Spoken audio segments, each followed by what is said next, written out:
For each one in our family, they have their own jurisdiction that they're responsible for to keep clean, and that's pretty much what a jurisdiction is. The girls do a lot of work around the house. The girls are the ones that actually keep the house going. And so today, the boys are going to get to learn about the girls' responsibility. Probably the reason why the four of us girls do a lot of the cooking and cleaning is because we're older and able to help in that way, and the boys do more of the outside manly work.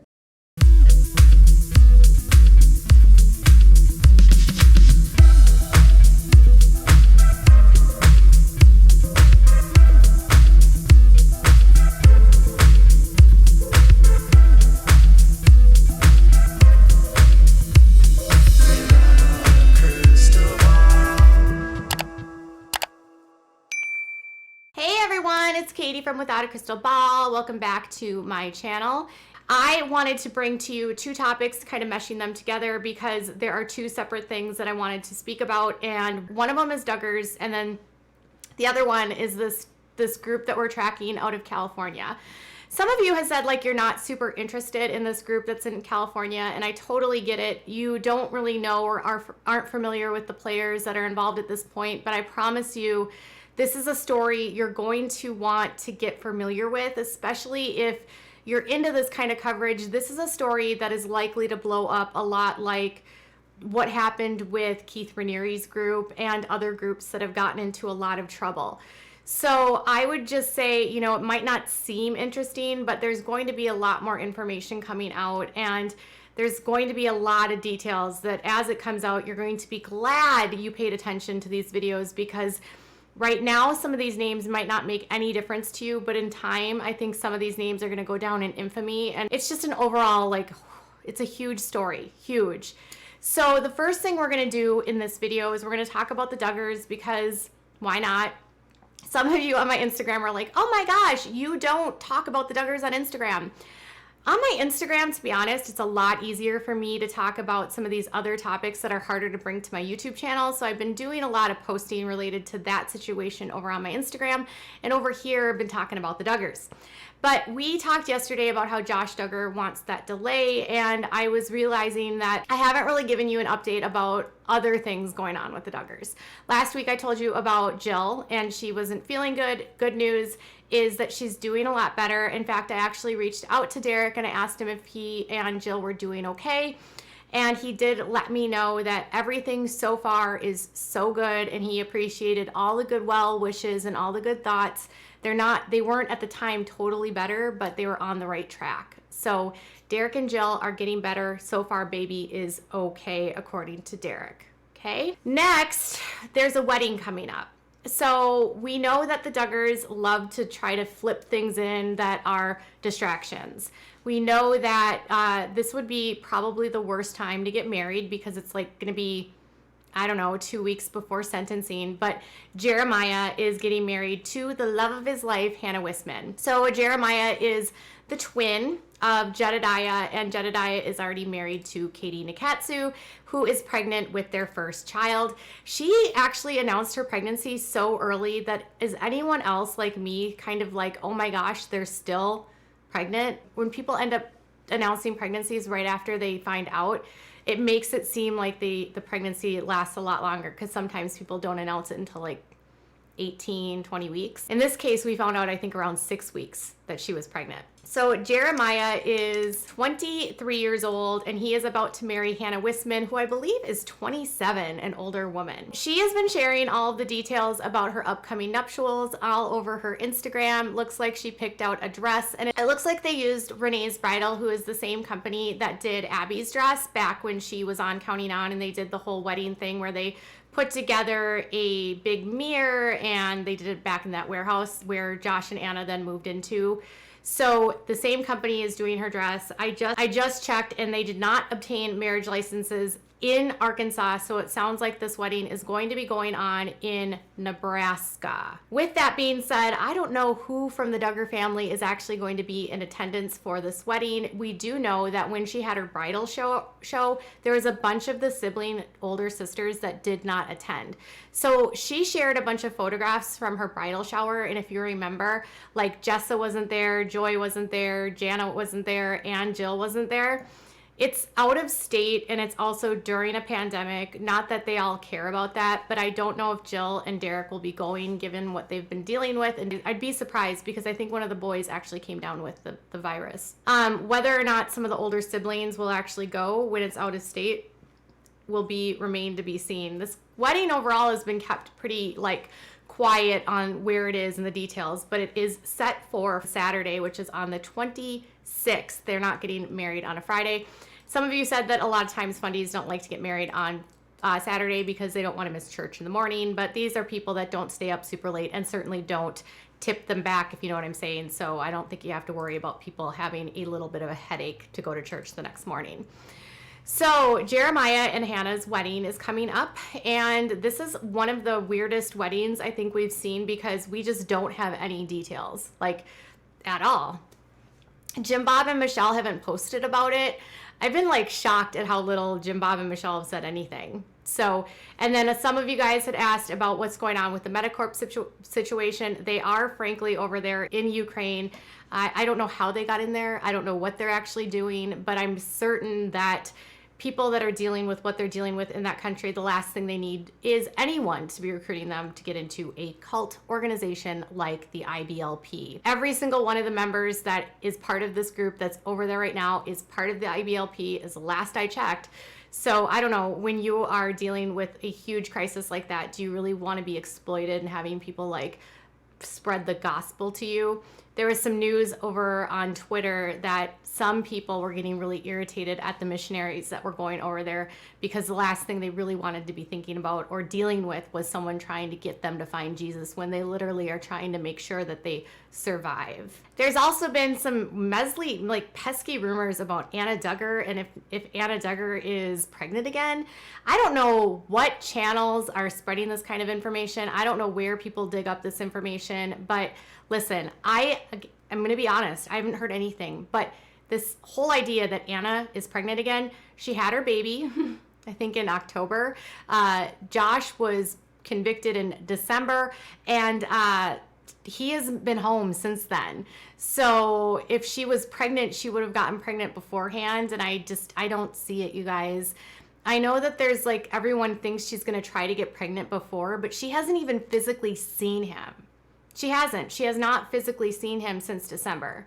It has been 3 months since she has actually been face to face with him because she's not allowed to go see him where he's at.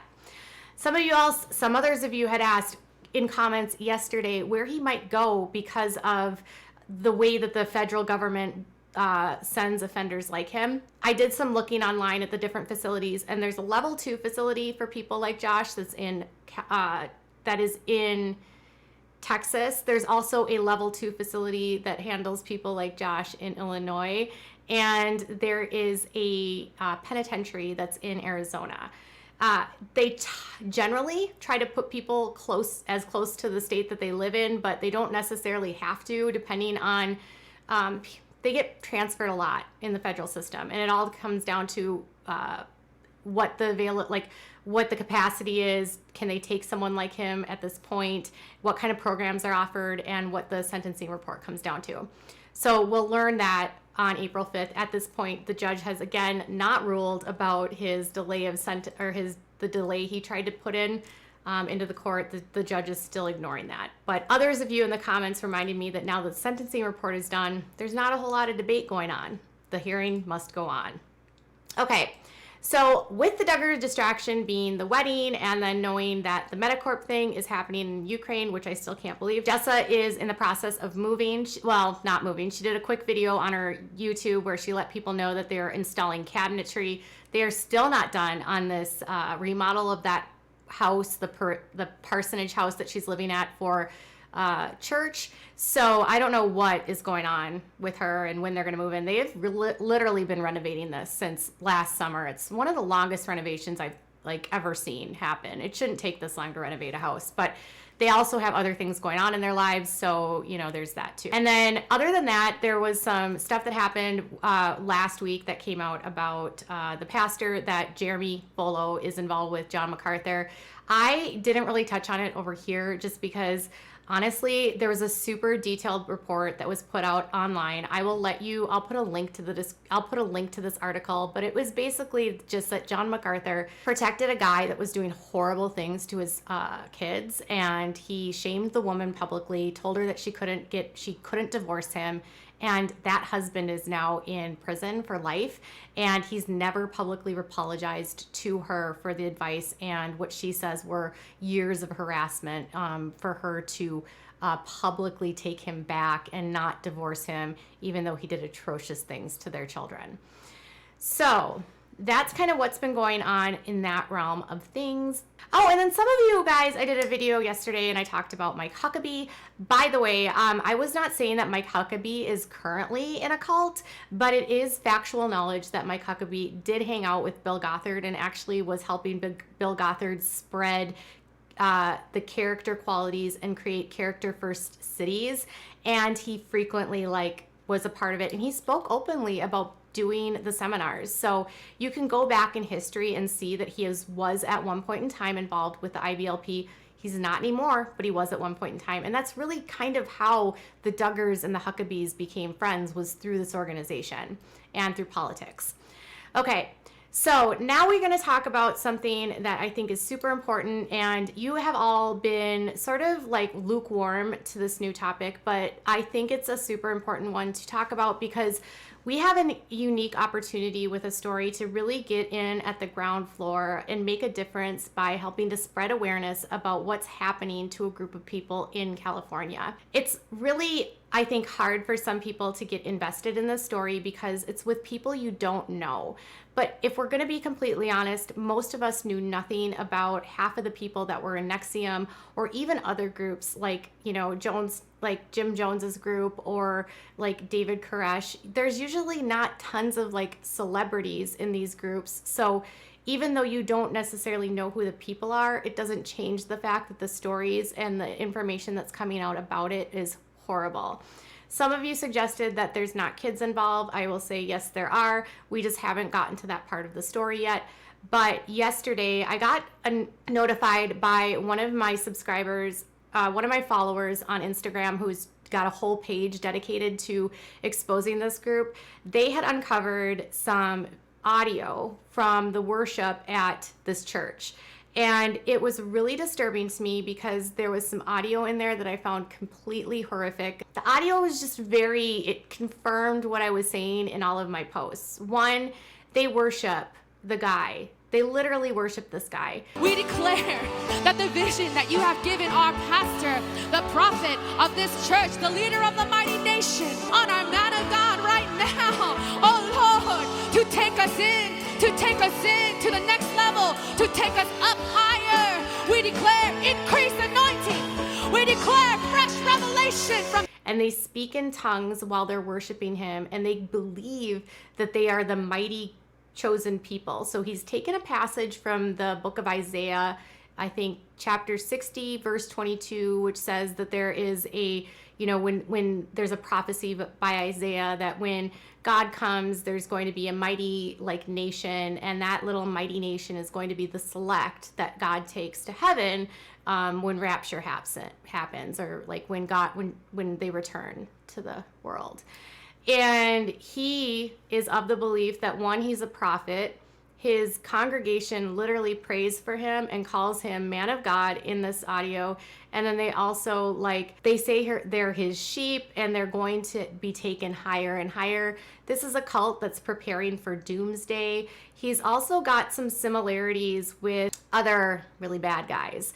And if you're wondering if there's bad stuff happening to women, there's a lot of allegations. There was a lawsuit back in 2009, but there's also former members that I've spoken to that have provided a lot of details about really horrible things that this guy got involved in and has done to women throughout the years, and a lot of financial exploitation and alleged theft of people in the name of God. Right now, the pastor drives a freaking Bentley. So there's also been questions that it only involves one person named Miranda. That's again not true. I've spoken to multiple family members, and multiple family members are going through and experiencing the same problems with this group, but unfortunately are afraid to speak out because they don't want to be alienated from their loved one. So the audio I'm going to play for you is just a joking about waterboarding. Remember Dom standing right, kneeling there and getting waterboarded. Hallelujah. Praise the Lord for people servants of the Lord who obey the prophetic leading and decide to just pour water all over somebody. So these types of services go on for 4+ hours sometimes, and then he is also doing a sermon for 2 to 3 hours on a Sunday. So they worship anywhere from 2 to 4 hours, and then they do a sermon for 2 to 4 hours. So they're like in church all day Sunday. And one marker of a cult is they will use music as a way to get people into a trance. And in this group, they specifically get people to speak in tongues. But a lot of people in my comments had noted that they're not even using the tongues practice correctly because nobody's interpreting what the tongues are saying. I don't know anything about tongues. I know that some religions practice it. I don't think as a whole that there's anything wrong with it. I think in this case, they're using it to praise a man and not God. And I think when you are putting a prophet before others, there's a huge problem. When you're telling people there's a select few and you're waiting for Judgment Day and you're waiting for the rapture, we know that bad things can happen with groups like that. We were once sheep without a shepherd. But now we are sheep with shepherd. Pastor of this church, the leader of the mighty nation that you have called, Lord, that you have declared the smallest clan shall become a mighty nation. We know it looks like there's essentially human trafficking happening right before our eyes online, and there's a lot of family members that are desperately worried. We're going to continue to share the story and hopefully bring some more people's stories forward about their experience in this group. And I hope you can find a way to get invested in it, because I promise you it's going to get huge soon. It's already blowing up all over the news. And if you haven't, just Google Miranda Derrick or 7M cult. It's everywhere. All right, you guys, tell me what your thoughts are in the comments below. Bye.